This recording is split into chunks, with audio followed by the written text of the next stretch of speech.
Well, hello there, everybody. We are going to be doing this recording a little bit differently than we have before. Unfortunately, last night during our youth lesson, the audio did not catch up with the video for some reason, and so the video, you cannot hear anything except for the hum of the AC in the room. So I wanted to take this time on a different day to maybe put together something a little bit different that still walks us through what we looked at with the students last night. And so for today, we were actually, or last night, I should say, we were in Genesis chapter 26. Last Wednesday, we had essentially finished looking at Abraham's life by looking at the highlight of it, in which he was told to sacrifice Isaac. If you're curious about that one, that's also on the YouTube channel as well. And so you can go back and look at it. But we talked about Abraham not understanding necessarily what was going on. In fact, this may have been the point in his life where he had the least amount of understanding, but he was probably the wisest that we've ever seen Abraham. And so part of us trusting in the Lord is understanding that we don't know exactly what he's doing all the time, but we do trust in him. And so we can follow him and obey him. We can do what he asks us to do. And so with the students, we even mentioned from the book of Hebrews that Abraham believed that God would have resurrected Isaac from the grave. So he had that much trust in the Lord that even though he didn't understand what was happening, he did know that the Lord would provide the lamb for the substitute. And even if he had to kill his son, God would bring him back to him. And so we're jumping over to Genesis 26 to pick up, trying to keep on pace to get to Joseph's life and finish by the end of the school year. So, to cover a couple of things that happen in between Genesis 23 through chapter 25, a few things happen that are pretty important and will become important later on in our Genesis study. But number one, Sarah dies at 127 years old. So she dies after this sacrifice, after God providing the lamb, and then she dies as an old woman. Abraham then goes to buy his first piece of land that would be owned by his family, and essentially a beginning mark of the promise of God that his people would own the land in which he dwells, in which they dwell. And the land that he bought is actually a cave, not exactly a big piece of a lot, but just a cave. And then what we see happen after that, Rebecca becomes Isaac's wife. Abraham sends a servant back to his homeland. They find a woman at this well, and it was told that there was going to be a sign that this woman would be the one that Isaac marries. And so the servant sees the sign fulfilled. Rebecca comes back, and Rebecca becomes Isaac's wife. Now, Abraham then will die at 175 years old and would be buried in that cave that he bought. It was at this point that the middle schoolers thought this was kind of a comedy show. And so I had to tell them, if you don't believe me, go ahead and go back and read all of this, because we're rolling through this kind of as a summary. And for whatever reason, they were giggling and cracking up, which I get. Which I get. If you haven't read through the chapters, it's worthwhile to see what actually happens here. There's a lot more that goes on, but we're touching on the really important highlights. And then before we get to chapter 26, Rebecca, after 20 years of not being able to conceive, her and Isaac waiting on children, God eventually blesses them and gives them twins. The twins' names are the ones that we all know, Jacob and Esau. And so Jacob obviously is the supplanter, the deceiver, grab the heel on the way out. That's going to become important or a little bit later on. Esau was a very hairy baby, and so they named him Red, right? It's hairy. He was a red, hairy baby. That's also going to become important here pretty soon in Genesis. But at the end of chapter 25, Esau sells his birthright for a pot of stew, for a bowl of soup. Esau was hungry and said he was dying, and so he sells his birthright to Jacob. So now here we are in chapter 26, and it's worthwhile to mention this birthright that Esau would have had was essentially a place of preeminence as the son. He would receive an inheritance, a great inheritance from his father. Esau would become the family name. He'd become the face of the family, and instead of holding on to that for when Abraham or when Isaac would pass, Esau sells it and trades it for a bowl of soup to Jacob. So the birthright he gives away to Jacob.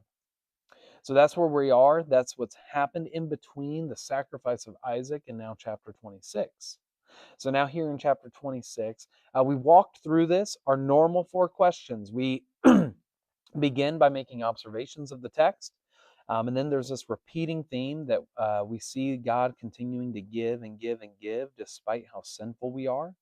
And then our marks of wisdom that we'll talk about as we get there. And then lastly, where's the gospel in this passage? So we're going to look at this passage together. We're going to make some observations, tripping up on my words. We're going to make some observations about this passage first. So the first thing to do here is to jump right in. So in verse 1 of chapter 26, now there was a famine in the land, besides the previous famine that had occurred in the days of Abraham.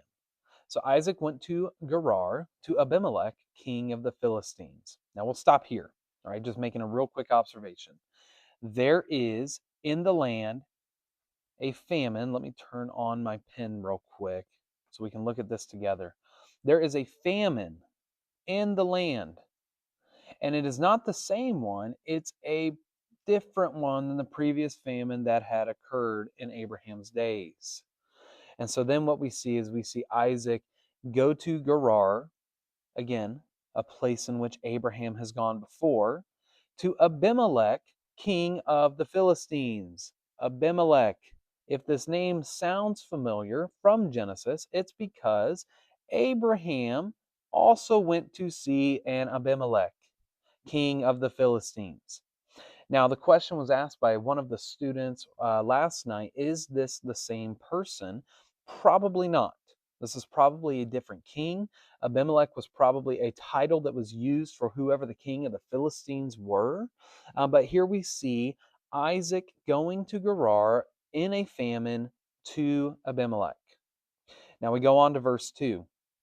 The Lord appeared to him and said, do not go down to Egypt. Stay in the land of which I shall tell you. Okay, this is important because we're starting to see something. We're starting to see a repeating pattern. We have already seen in Abraham's life that there was a famine, and we've already seen in Abraham's life that he has gone to Gerar, and he's gone to Abimelech. Why did Abraham leave? Is because there was a famine.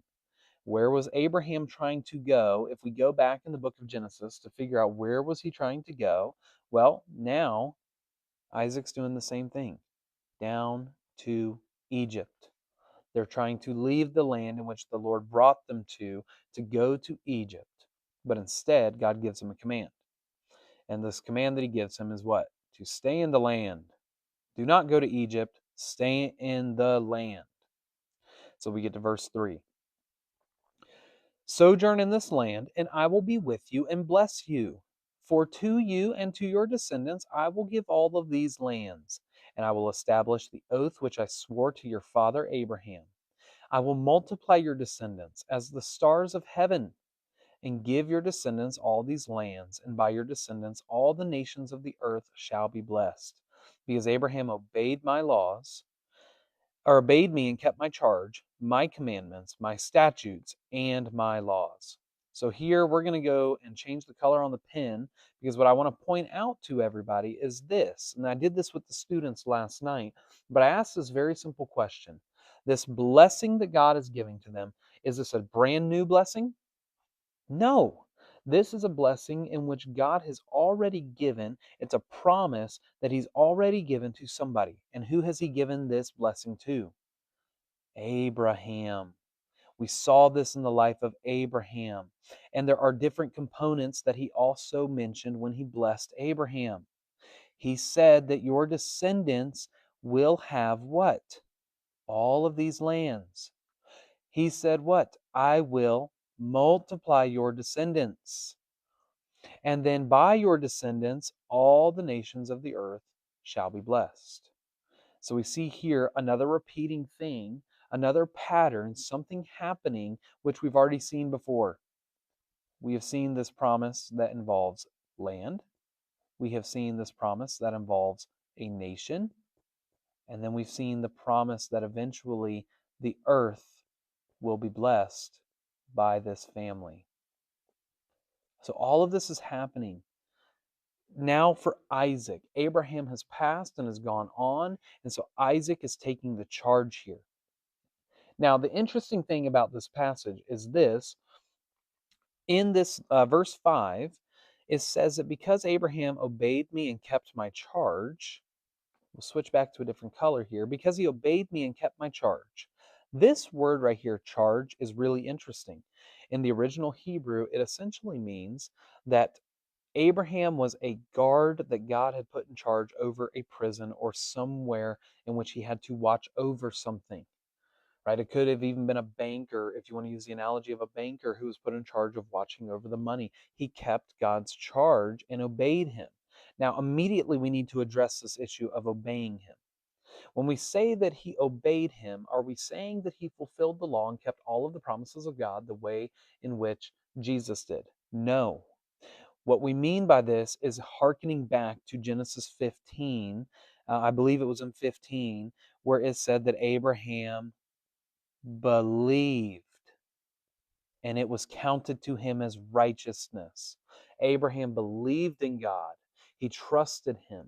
And because he believed and trusted in God, it was said of him that he was now righteous. And so the things in which Abraham did, he obeyed him and did what he told him to do because he believed in him. This is why God says, you will continue on with this promise, with this covenant, because Abraham believed and kept my charge. Now, the other question I asked the students was this: was the covenant itself dependent upon Abraham obeying him and believing in him? No. Because when we went back to Genesis chapter 15, one of the things that we remembered learning about is that when God cut this covenant with Abraham, what would normally happen in the old world is that you would have a ditch. Let's use this right here as the ditch, right? And you would take animals and you would put half of the animal over here and the other half of the animal over here, and all of the blood would rush down into this middle ravine. And so what you would have is normally two people who would walk through this together, and they would make a binding agreement with one another as they walked through the animals that said, if I fail to uphold my end of the covenant, then do to me what we have done to these animals. And in Genesis chapter 15, Abraham is not walking through the middle. God was the only one who walked through the blood of this covenant. And so God was taking it upon himself to say that I am the one that this covenant is dependent upon. If I failed to do this, then do to me what we did to the animals. And we know that God is a promise keeper, so he was putting his character on the line in front of Abraham, showing him that these things will happen. So it's very interesting that we see here, because God said, Abraham obeyed me. What we have to understand is that the covenant wasn't dependent upon Abraham's obedience, but God did something in Abraham's life that caused the obedience of Abraham to be the vehicle by which God was starting to establish his relationship with a people. God worked in Abraham's life and changed him into the image that he wanted him to be. So we ended this first section looking at God speaking to Isaac. What's now happening in this family? So let's go to verse 6 and keep going. Isaac lived in Gerar. Now, when the men of the place asked about his wife, he said, she is my sister. For he was afraid to say, my wife, thinking the men of the place might kill me on account of Rebekah, for she is beautiful. It came about when he had been there a long time that Abimelech, king of the Philistines, looked out through a window and saw, and behold, Isaac was caressing his wife Rebekah. Then Abimelech called Isaac and said, behold, certainly she is your wife. How then did you say she is my sister? And Isaac said to him, because I said I might die on account of her. Abimelech said, what is this you have done to us? One of the people might easily have lain with your wife, and you would have brought guilt upon us. So Abimelech charged all the people, saying, he who touches this man or his wife shall surely be put to death. So some of the observations that we made from this, immediately the students' minds went right to it, because we talked about this with a young, immature Abram who did not fully trust in God, was not the wise man right now, but we saw Abram doing something foolish. And so here, what we see with his son is he's doing the exact same thing. Abram lied about Sarah, his wife, to the king of Abimelech in the same place and said, "She is not my wife, she is my sister." We see another repeating pattern, don't we? Because here we have Isaac saying he was afraid to say my wife. The men might kill me. Abraham said the exact same thing. And so they lie about it. And then Abimelech saw them through a window that they were he was caressing his wife Rebekah. You know, the interesting thing about the word that is used here is that it's really more of the idea that they were flirting, they were laughing. The King James would say that they were sporting. So that it's obvious that whatever the king saw, he knew immediately this is not how a brother and a sister would react to one another or joke with one another. This was a more serious, intimate relationship, that it was a wife. Now, the interesting thing I think about this is that Abimelech called Isaac and said essentially the same thing that the other Abimelech said to Abram. Why did you say this? And then he said, I might die on account of her. But Abimelech said, what is this you have done? One of the people might have easily lain with your wife, and you would have brought guilt upon us. In both situations, both men, both husbands lie about their wives, and the king had every right to accuse them of trying to bring guilt upon them and could have easily killed Abraham and Isaac. But instead, in both situations, both men are shown mercy and grace and are let go. And actually, both Abimelechs charged all the people with the same words: whoever touches this man or his wife will be put to death. It's very interesting. It's a repeating pattern. We see Isaac following in the same foolish decisions that we've seen Abraham fall into as well. Now, it was at this point that we started talking with the students about um, asking really a question, right? I asked the ladies, I said, ladies, one day when God brings you a man into your life, do you really want a husband who is not going to protect you, but is instead going to give you away the way that Abraham and Isaac did? And obviously the answer was no. And so for the gentlemen, it was a call to action, right? You are men. You ought to love your wives. You ought to protect your wives. And so in both situations, both men failed to protect their wives because of what? Their own self-interest. They might kill me. That was their thought. I might die. It's selfish. It's not loving, and it is not serving your wife and loving your wife and leading your wife to put them in a position of danger. It's just not wise. And so we see all of this happening here in this section of the passage. But then something else happens right here, almost immediately afterwards. In verse 12, Isaac sowed in that land and he reaped, check this out, in the same year. So he's lied, the king lets him go, puts protection on him, and then in that same year, he reaped 100-fold of whatever he sowed in the land. And it was because of this. The Lord blessed him. And the man became rich, continued to grow richer until he became very wealthy. He had possessions of flocks and herds and a great household, so that the Philistines envied him. Now all the wells which his father's servants had dug up in the days of Abraham his father, the Philistines stopped up by filling them with earth. And then Abimelech said to Isaac, go away from us, you are too powerful for us. And Isaac departed from there and camped in the valley of Gerar and settled there. So almost immediately after he does this foolish thing and commits a sin and does not lead his wife and does not take the responsibility for his life, the Lord did something. What did he do? He blessed him. He made him very rich, made him very wealthy, gave him possessions of flocks and herds and a great household. So much so to the point that this is what happens. We'll change colors just to kind of make it easier to see. The Philistines envied him. And so what did they do? Well, they stopped up all of the wells. They had stopped them up by filling them with earth. The result of this great blessing is that they were afraid of him. They envied him. They did not want him to remain in their land because they thought he was too powerful. You see here where he says, you're too powerful for us. And so our Isaac did something that's actually pretty wise. We've talked about this before. Sometimes the wisest thing that we can do as Christians is to just shut up and be quiet. Isaac did this. He closed his mouth, didn't fight, but instead he departed from there and he camped away from those people in the valley. So these are the observations that we made about the text, right?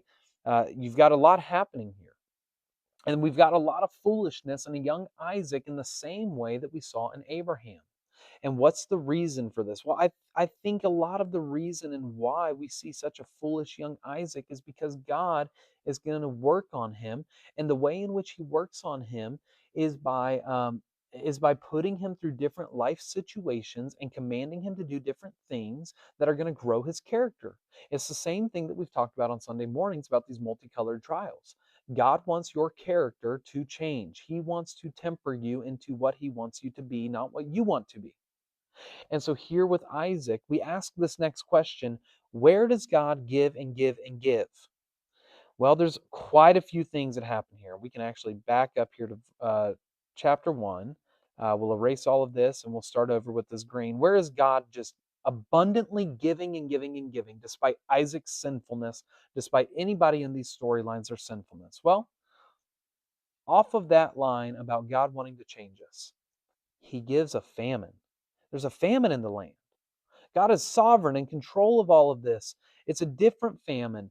He's trying to put Isaac in a position where Isaac doesn't know what's going to happen, so he has to lean in him and trust in him. And so God's going to start working on him by giving him this famine. But then the interesting thing, despite Isaac being young and immature and not knowing what's going on, the Lord appeared to him, told him what to do. He gave him a command: stay here in the land. And then here, this is what's amazing. He reaffirms this covenant that he said, it is about me. I'm the one who takes this on. I'm the one that walked through the blood path in the middle of that covenant. It's not dependent upon you. So I'm going to give you this blessing in the same way that I swore it to your father Abraham. So he gives him this. What else does he do? Well, if we skip over to this next section of Scripture, let's erase all this. What does he do? He gives him protection from the king, doesn't he? The king could have easily killed him. But instead, what does the king say? Whoever touches this man shall surely be put to death. He protected his wife, or God protected Isaac's wife when Isaac wouldn't do it, in the same way that God protected Sarah when Abraham failed to do it. The blessing came with God's protection and oversight of their life. So he gives him this protection. He gives his wife and him a second chance to be together because one of them could have easily died. And so God is abundantly blessing them here. And Isaac has just committed such a stupid and foolish decision. And I'm sure that Abraham probably told him about the time in his life when he did it. But Isaac still committed to this. He still committed this foolish act. What else does he do, though? Well, then we skip over here. Remember, we're still in a famine. We're still in a famine. And so what does God do for Isaac? Well, in the middle of the famine, he blessed him. He blessed him greatly. And then he gave him, of course, a new place to settle in this valley. There was no room for them. They were starting to get or come to animosity with one another. And so Isaac departs from there, and God lets him camp out in the valley of Gerar. So this is where we're at in the storyline. And so we have 7 different marks of wisdom that we've looked at. We looked at the beginning of the year from Proverbs. The very first one, I mean, we mentioned last night, the students mentioned, of all the 7 different marks of wisdom, what we see in Isaac's life is that he is really young, he's really immature, and that his attitude and his actions are not where they need to be. They are not where God wants them to be. But we're seeing that God is starting to work on him by putting him in this situation of what we can call uncomfortable grace. It's the things that we don't like, or maybe the tension of our life that God has put there for the purpose of changing us. So, did Isaac trust in God? Not really. He lied. He feared the men more than he feared God when he got into the land. And so he lied about his wife and said, she's my sister. Now, of course, he left there. God blessed him, and then he went to the valley. I'm sure he was trusting him a little bit, but not to the point in which he might later on in life. Certainly not to the point in which Abraham was trusting him in Genesis chapter 22. Did Abraham walk in healthy relationships? Or not Abraham, Isaac? No. He didn't walk in healthy relationships here in this passage. He put his wife in a position where not only did he lie to the king and lose the trust of the king, he put his wife in a position where she might have been hurt and he may have been killed. It's totally unwise. There was no thought put to this other than, I don't want to die. I'm being selfish. I'm not walking in a healthy relationship, but God thankfully protected him. Was he seeking good counsel? He sought no counsel here. That's the remarkable thing. God is probably the only one who actually said anything wise in this entire passage of Scripture. And Isaac didn't even seek him before going into this land. He just went and did his own thing. Did he speak carefully? No. Right? I mean, he may have tried to speak carefully to try and protect his wife by saying or protect his life by saying that she was a sister. But again, nobody's that good of a liar. People find that if you lie, they can see it pretty well. Nobody's that good of a liar. He wasn't speaking carefully. He was causing more harm. He was stirring up strife.